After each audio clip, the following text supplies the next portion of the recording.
दोस्तों हम वो लोग हैं जो संघर्ष को पीकर बड़े हुए हैं। हमारे पास खोने के लिए कुछ है ही नहीं, लेकिन जीतने के लिए पूरी दुनिया है। नमस्ते दोस्तों, जय श्री कृष्णा, राधे राधे। कैसे हैं आप सभी लोग? आशा करती हूँ बढ़िया, स्वस्थ और मस्त होंगे और अपने काम में व्यस्त होंगे। तो दोस्तों आज के दिन की शुरुआत करेंगे हम एक मोटिवेशनल स्टोरी के साथ। तो दोस्तों क्या आप भी एक ऐसे मिडिल क्लास परिवार से हैं जहाँ एक किताब को खरीदने के लिए माँ को अपने गहने और पिता को अपनी जरूरतें माननी पड़ती हैं?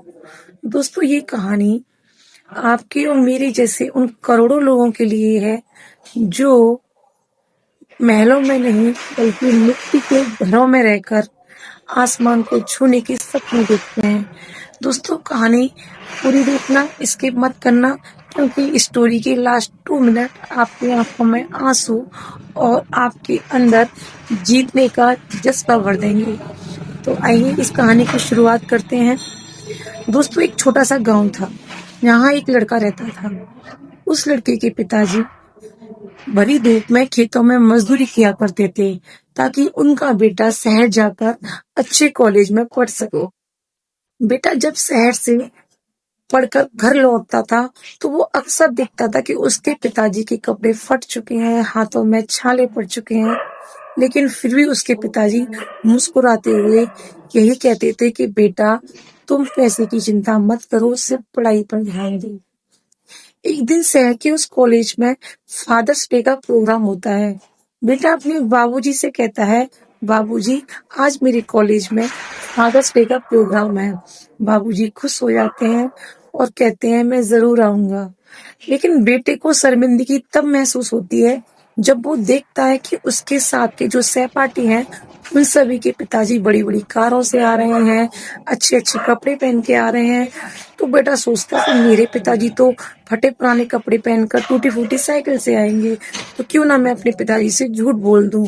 बेटा अपने पिताजी से झूठ बोल देता है कि पिताजी प्रोग्राम कैंसिल हो गया। लेकिन पिता तो पिता थे, वो छुप कर कॉलेज पहुंचते हैं सिर्फ ये देखने के लिए उनका बेटा शहर के लोगों के साथ कैसा दिखता है।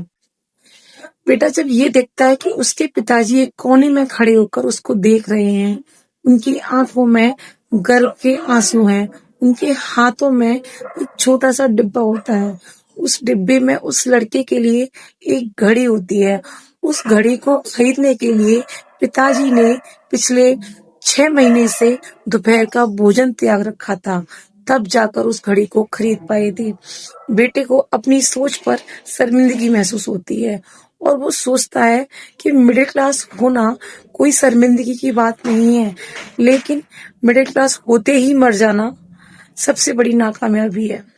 तो दोस्तों हम वो लोग हैं जिन्हें बड़े बड़े मोटिवेशनल स्पीकर की जरूरत ही नहीं है। हम तो अपने पिता के फटे जूते और अपनी माँ की आंखों में जो हमसे उम्मीद है उसको देखकर ही मोटिवेट हो जाते हैं।